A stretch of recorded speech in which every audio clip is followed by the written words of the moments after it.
I never thought the sound of metal tearing apart at 40,000 feet could be so terrifyingly loud. It was a Tuesday, 6:30 in the morning Eastern Time.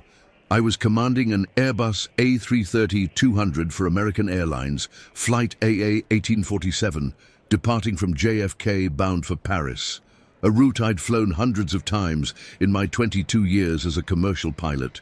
180 souls aboard, including my crew. A smooth, red-eye flight over the Atlantic, or at least that's what it was supposed to be. My name is Robert Sullivan. I'm 47 years old, and at that specific moment, at 6:32 in the morning, I was about to face the longest 15 minutes of my life. We were flying at cruise altitude, FL 400, 40,000 feet, about 2 hours after takeoff from JFK. The ocean stretched infinitely below us, a dark carpet dotted only by the occasional light from some cargo ship. My co-pilot, Frank Anderson, a competent 35-year-old, was reviewing weather data for our Atlantic route while I monitored the instruments. The flight was going perfectly. Minimal turbulence, favorable winds, all systems operating within normal parameters. I was even thinking about how nice it would be to arrive in Paris a few hours ahead of schedule, maybe have time for a decent coffee at Charles de Gaulle before the return flight scheduled for the next day. That's when the world exploded. The first sign was a shudder. Not the kind of normal turbulence you feel when crossing a different air mass, but something deeper, more violent. It came from the right side of the aircraft, and for a split second, I thought maybe we'd hit a bird, which would be impossible at this altitude, but the mind tries to process the impossible with possible explanations. Then came the sound, bang. There's no way to adequately describe the noise of a turbofan engine exploding at 40,000 feet. It's like someone detonated a bomb inside a can, amplified 1,000 times. The entire airplane shuddered, and instantly I knew it wasn't turbulence. "What was that?" Frank shouted, his hands already flying over the instruments. I didn't respond immediately. My eyes were rapidly scanning the instrument panel, looking for warning lights, anomalous data, anything that would tell me what had just happened. And then I saw it.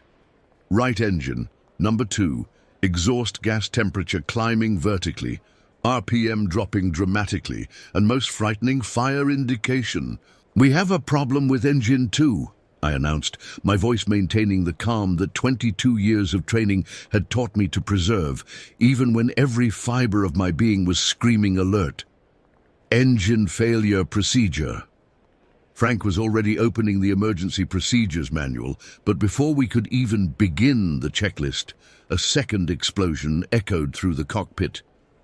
This one was different, drier, more metallic, and it came accompanied by something that made my blood freeze, the sound of debris hitting the fuselage. "Captain, we have engine debris striking the wing." Frank pointed to the window on the right side. I looked out and felt my stomach sink. What I saw wasn't just an engine failure, it was an engine that had disintegrated catastrophically. Pieces of metal were scattered along the right wing, and I could clearly see that part of the wing skin had been punctured by the debris.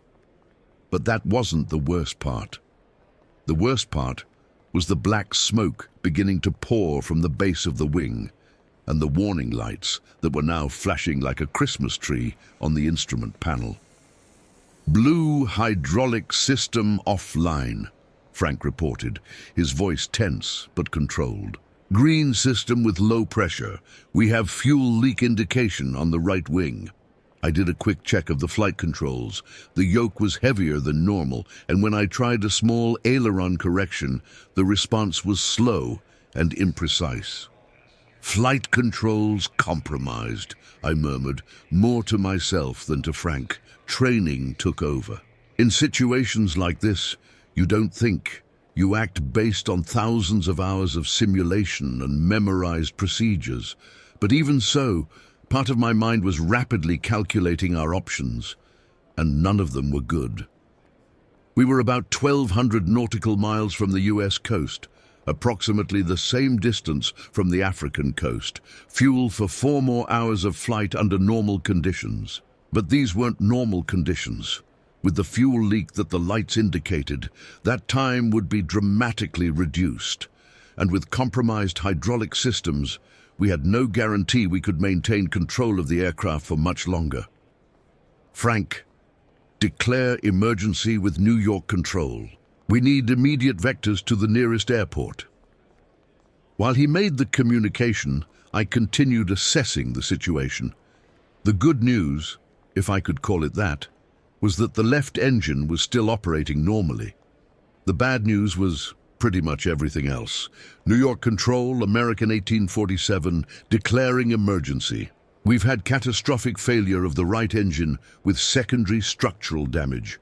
Requesting vectors to nearest airport and emergency fuel, Frank transmitted on the radio. American 1847, New York Control, emergency understood. Confirm souls on board and fuel remaining. American 1847, 180 souls on board, approximately. Frank looked at me for fuel confirmation. I quickly checked the indicators. 3 hours and 15 minutes under normal conditions, I replied, but we have an active leak. Actual time may be significantly less. New York Control, 3 hours and 15 minutes fuel, but with active leak. Actual time may be less. There was a pause on the radio. I knew the controllers were doing quick calculations, determining what would be our best option. American 1847, nearest airport is Bermuda, 450 nautical miles. Cleared immediate descent to FL 100 and heading 270. 450 nautical miles. With one engine and compromised systems, that meant approximately 1 hour and 20 minutes of flight. If we could maintain control of the aircraft for that long.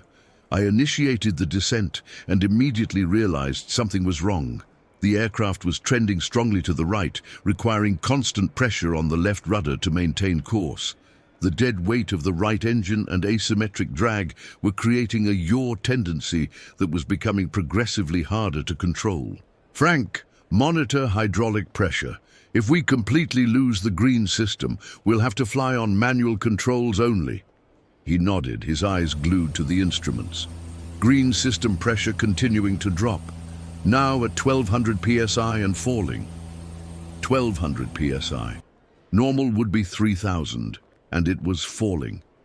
It was then that I made the first of many difficult decisions I would have to make in the next 15 minutes. Frank, I want you to go to the cabin and brief the flight attendants on the situation. Prepare for emergency landing. I don't want panic, but I want everyone ready. Leave you alone here? It's protocol. I need someone to coordinate the cabin, and you know the procedures as well as I do. He hesitated for a moment, then nodded and left the cockpit. Alone with 180 lives depending on my decisions, I began making the calculations every pilot hopes never to have to make. Bermuda was 450 nautical miles away. With our reduced speed due to single engine and the need to maintain control over the aircraft, we'd be flying at approximately 300 knots ground speed. That gave an hour and a half of flight. But there was a problem. The fuel indicators showed the leak was getting worse. What should last 3 hours now looked like it would last a maximum of 2 hours and 40 minutes. Tight margin, but feasible, if there were no other complications. Frank returned 5 minutes later, reporting the cabin was being prepared. The flight attendants are briefing passengers on emergency positions. Some people are visibly nervous, but there's no panic. Good. Now we need to focus on getting to Bermuda. But the universe had other plans. 20 minutes after the initial explosion, the green hydraulic system finally failed completely. The difference was immediate and frightening. The yoke, which was already heavy, now required considerable physical force for any maneuver. The ailerons responded slowly, the rudder was stiffer, and the elevator trim barely worked. Green system completely offline, Frank reported. Zero pressure. We're flying on blue system and manual controls only. I knew what that meant. The blue hydraulic system primarily controlled the brakes and landing gear. For flight controls, we were now depending almost entirely on physical force and the manual reversion system. And there was still the fuel leak, which seemed to be accelerating. Frank, recalculate fuel numbers. I want exact figures. He worked quickly with the calculator. Based on current consumption rate and observed leak, we have fuel for approximately 2 hours and 20 minutes of flight. 2 hours and 20 minutes. Bermuda was an hour and 15 minutes away, assuming we could maintain our current speed. Still feasible, but the margin was shrinking rapidly. That's when New York Control came back on the radio with information that changed everything. American 1847, we have updated weather information for Bermuda. Winds 290 degrees at 40 knots, gusting to 55. Visibility 3 miles in heavy rain, ceiling 500 feet. 40 knots of wind gusting to 55.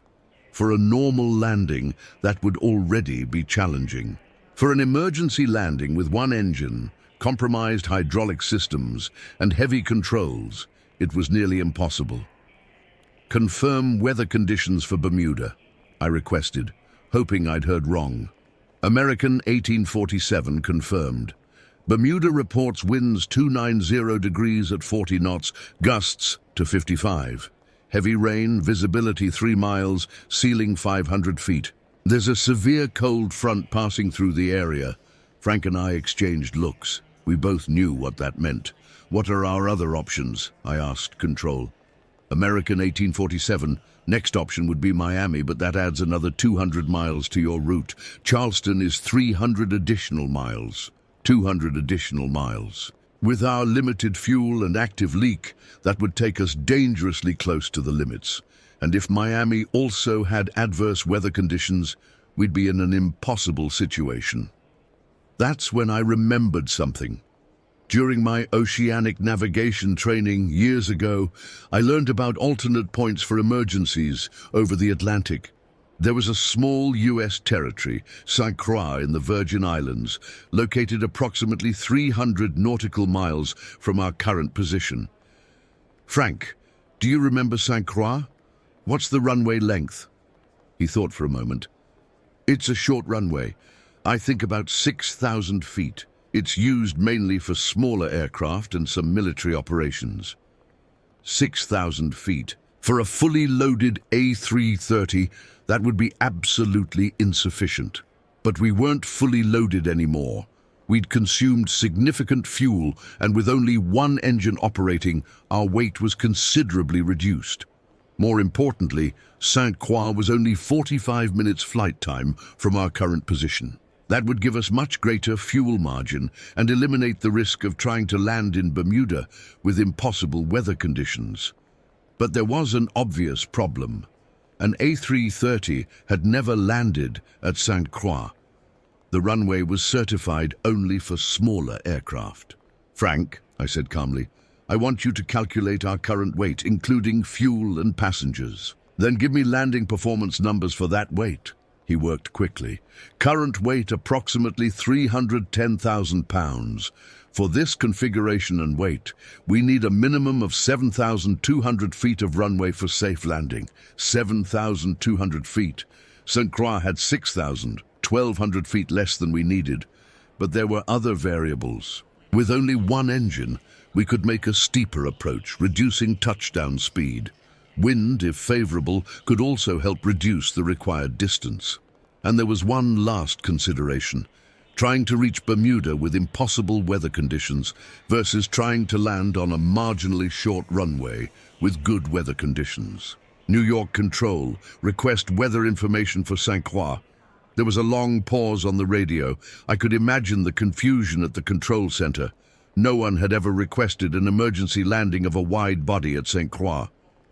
American 1847, St. Croix reports calm winds, unlimited visibility, clear skies. But I must advise you that the runway is only 6,000 feet and is not certified for aircraft of your size. New York Control, understood. Request vectors to St. Croix and alert Airport Administration of our intention for emergency landing.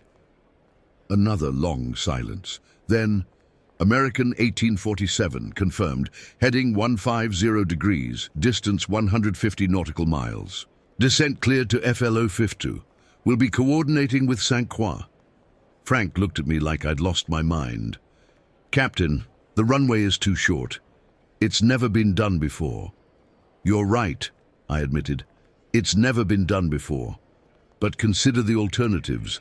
Bermuda has weather conditions that make a safe landing almost impossible, especially with our compromised systems. If we try to go to Miami or Charleston, we might not have enough fuel, especially if the leak gets worse. I paused, looking at the instruments. The fuel indication continued dropping faster than it should. St. Croix gives us the best chance of success. Good weather, visual approach, and enough time to properly plan the landing. And if the runway is too short? It was the question I'd been avoiding. The honest answer was that we didn't know. It had never been attempted. But I had to make a decision based on available information and experience. Then we'll make it sufficient, I replied. Frank nodded slowly. What do you need me to do? First, I want you to calculate our expected weight on arrival, assuming normal fuel consumption plus the leak. Then recalculate landing performance with that weight. While he worked, I began mentally reviewing all the short runway landing techniques I knew. Steep approach to reduce horizontal speed, maximum use of brakes, full reverse thrust on the operating engine, and something rarely considered in commercial operations, use of ground spoilers before touchdown to increase aerodynamic drag. Captain, Frank said after a few minutes, estimated arrival weight will be approximately 275,000 pounds. With full flap configuration and reduced approach speed, I can calculate landing distance of approximately 6,600 feet. 6,600 feet. Still 600 feet over what we had available, but much better than the original 7,200 feet. There are other variables we can use to our advantage, I continued. Steep approach, early spoiler deployment, maximum braking from the moment of touchdown. And if we can't stop? I looked out the window at the infinite ocean below us. Then at least we try on solid ground, with good weather conditions and emergency crews standing by. The radio transmission from St. Croix came a few minutes later. American 1847, St. Croix Tower. We confirm receipt of your intention for emergency landing. We're preparing all available emergency crews and clearing the runway. Confirm you understand our runway is only 6,000 feet. St. Croix, American 1847. We fully understand runway length. This is our best option, considering limited fuel and adverse weather conditions at mainland alternatives. American 1847 understood. Current wind calm, runway 29, light and variable winds. Barometric pressure 30.15. Runway 29 meant we'd be landing westbound, which was perfect considering our approach from the northeast.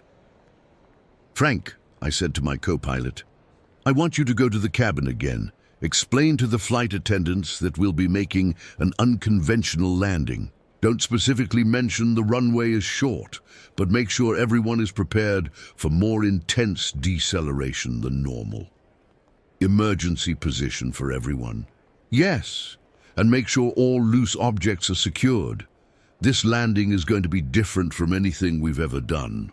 While Frank left the cockpit again, I began final preparations. I checked all still functioning systems, confirmed landing configuration, and mentally reviewed every step of the approach. The fuel leak seemed to be stabilizing, which was good news. We still had adequate margin to reach St. Croix with sufficient reserve for a missed approach if necessary, but I knew we'd probably only have one chance. With limited fuel and compromised systems, a second approach would be extremely risky. Frank returned, reporting the cabin was prepared. All passengers have been briefed on emergency position. Flight attendants are positioned for post-landing assistance. Perfect. Now let's focus on the most important landing of our lives. St. Croix appeared on the horizon 45 minutes later, exactly as scheduled. A small tropical island surrounded by crystal-clear waters, with a single runway cutting across its length from east to west. From above, the runway looked ridiculously small for our aircraft. It was like trying to park a bus in a compact car space. St. Croix Tower, American 1847 with visual on runway. Request clearance for final approach. American 1847 cleared final approach runway 29, wind calm altimeter 3015, all emergency crews positioned. I began the approach 5 miles from the runway, configuring flaps gradually and reducing speed. With only one engine, every adjustment had to be carefully calculated. Flaps 20, I announced. Flaps 20 confirmed, Frank responded, landing gear extending. The familiar sound of the landing gear extending was comforting. At least the blue hydraulic system was still functioning adequately. Gear down and locked. 3 green. Flaps 30. Speed dropped to 180 knots, then 170, 160. Our approach was significantly slower than normal, but it was necessary to reduce the energy we'd have to dissipate on the short runway. 2 miles from the runway, I could clearly see its length. It really looked impossibly small, but there was no turning back. Flaps full. Flaps full confirmed. Our approach speed was now 145 knots, about 10 knots below normal. Every knot less meant precious meters saved on the runway. 1 mile from runway, Frank announced. Speed 145, full landing configuration. It was then that I made the final decision. Instead of a normal 3-degree approach, I would make a 5-degree approach, steeper, allowing a more vertical trajectory and less horizontal energy. Increasing approach angle to 5 degrees, I announced. 5 degrees? That's very steep for an A330. It's steep, but it's what we need. Monitor airspeed and let me know if we start getting too slow. The steep approach feeling was uncomfortable. The aircraft's nose pointed significantly more downward than in a normal approach, and the descent rate was impressive. 500 feet, speed 140, Frank called. 400 feet, speed 138. 300 feet, speed 135. The runway was approaching quickly. Even being small, it was growing in the windscreen encouragingly. 200 feet, speed 133. It was now or never. I began the flare.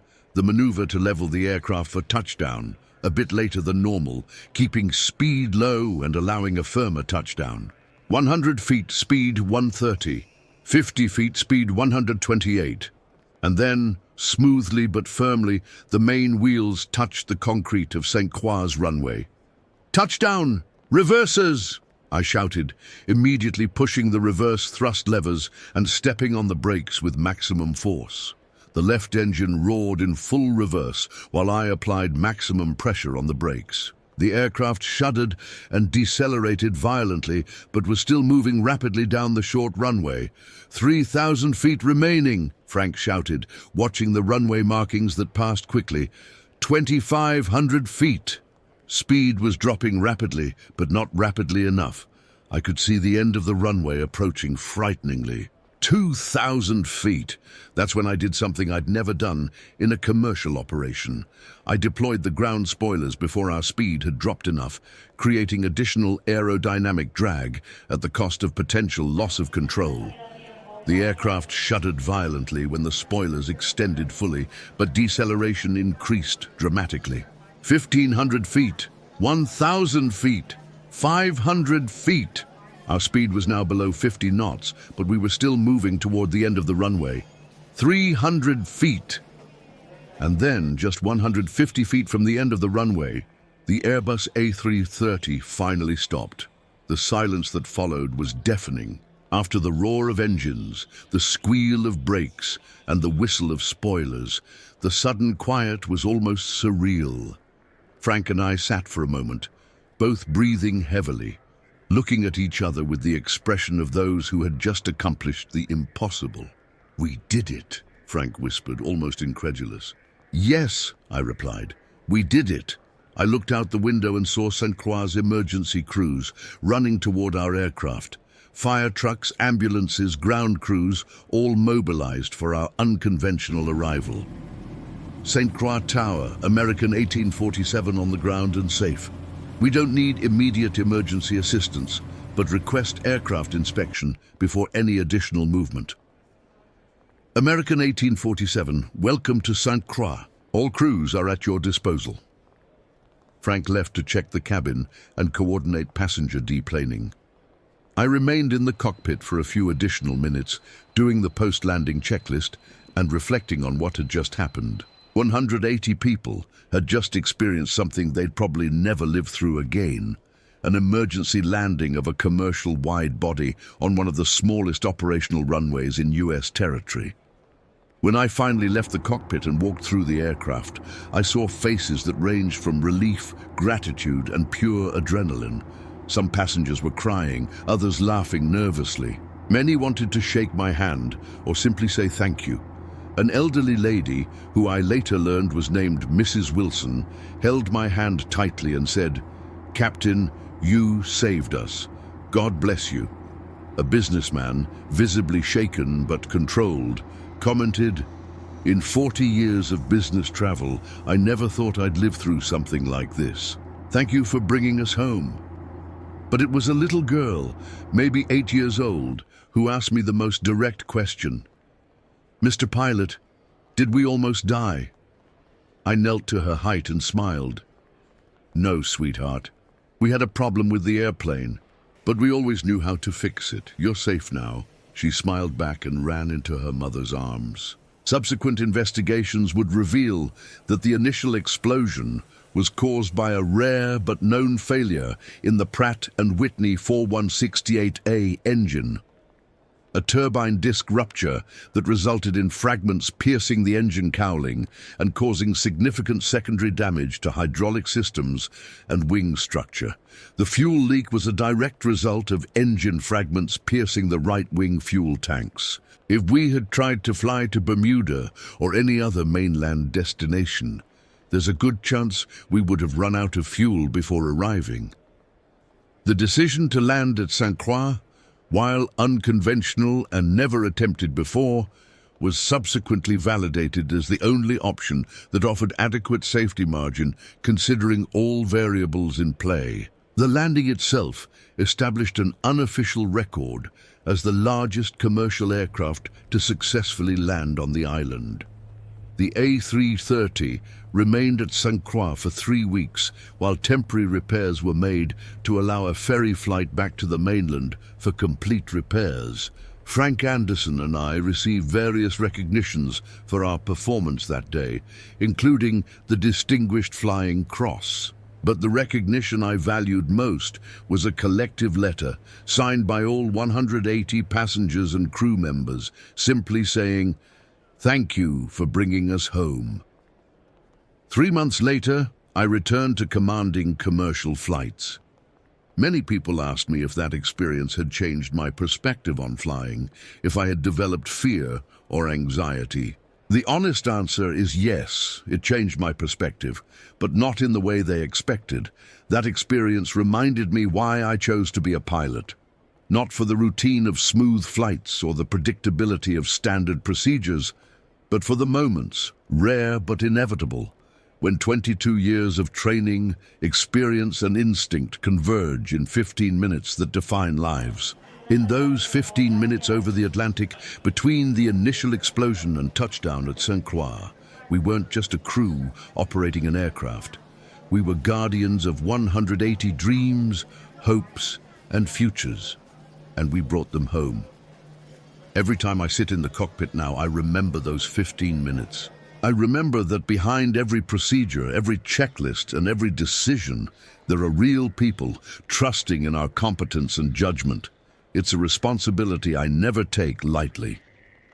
A few weeks after the incident, I met Frank at a coffee shop near JFK. We were talking about routine flights when he made an observation that has stayed with me since. "Captain, he said. That day over the Atlantic, I realized something. All the years of training, all the emergency simulations, all the procedures we memorize, all of that isn't really about flying airplanes.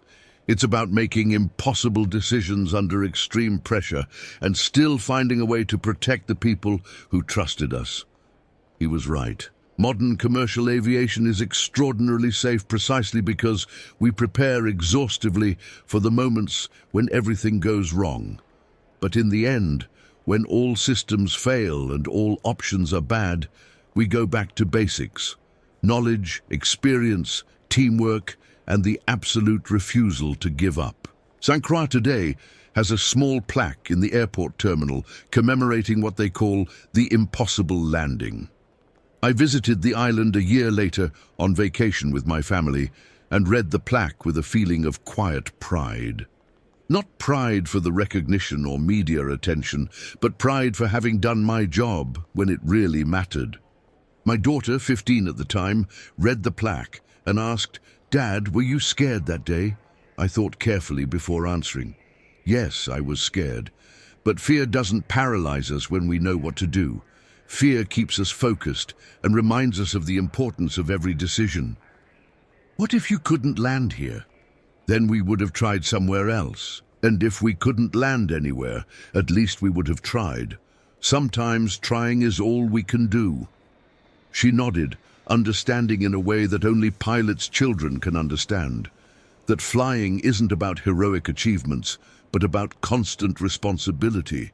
Today, 5 years later, I still fly commercially. Frank was promoted to captain and now flies his own routes. Occasionally our schedules coincide, and we fly together again. When that happens, there's always a moment, usually during the pre-flight briefing, when we look at each other and remember those 15 minutes. We don't need to talk about it. We simply know that if necessary, we could count on each other again.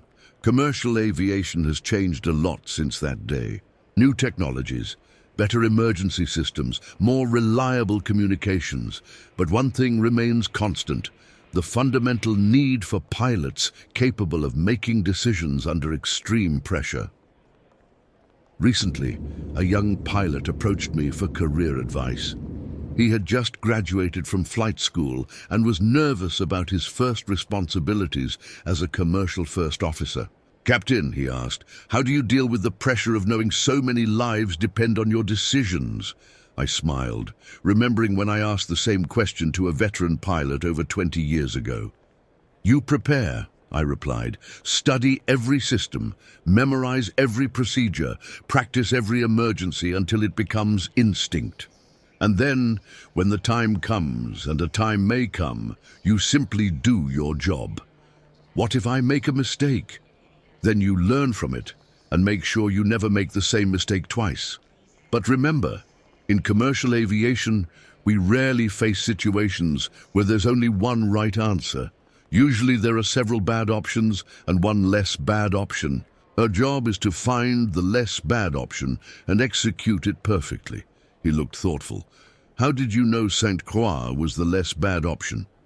"Because I calculated all the variables I could, considered all available alternatives, and chose the option that offered the best chances of success for everyone aboard.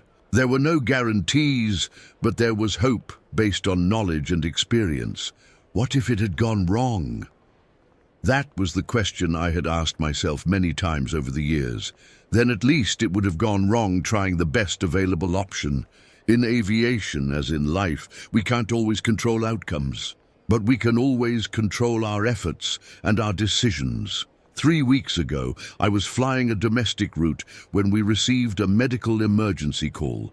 A passenger had suffered a heart attack and needed immediate medical attention. It wasn't the same type of emergency we faced over the Atlantic, but it required the same decision-making process. Quickly assess options, consider all variables, and choose the course of action that offered the best chances of success. We diverted to the nearest airport with adequate medical facilities, coordinated with air traffic controllers and ground medical professionals, and managed to deliver the passenger to paramedics in record time. He survived. His wife found me at the terminal afterward and with tears in her eyes said, "Thank you for saving my husband." I replied the same thing I told Mrs. Wilson 5 years ago. Just did my job. But deep down, I knew it was more than that. It was the culmination of decades of training, experience, and preparation for moments when doing our job literally means the difference between life and death. That's the reality of commercial aviation that passengers rarely see. For every routine flight that ends without incident, there are crews prepared to face any imaginable emergency, and some unimaginable ones. We train for engines that explode, systems that fail, severe weather that appears from nowhere, medical emergencies, security threats, and hundreds of other situations we hope never to encounter. But when we do encounter them, we're ready. Not because we're heroes or because we have extraordinary courage, but because we understand that our responsibility goes far beyond simply flying from point A to point B. Our responsibility is to ensure that every person who enters our aircraft reaches their destination safely, no matter what happens along the way. 15 minutes over the Atlantic taught me that this responsibility isn't a burden, it's a privilege. The privilege of being trusted with the lives and dreams of people we may never know personally, but who place their faith in our competence and dedication. And as long as I continue flying, I'll carry that privilege with pride, always remembering those 15 minutes when we managed to transform an impossible situation into a story of hope.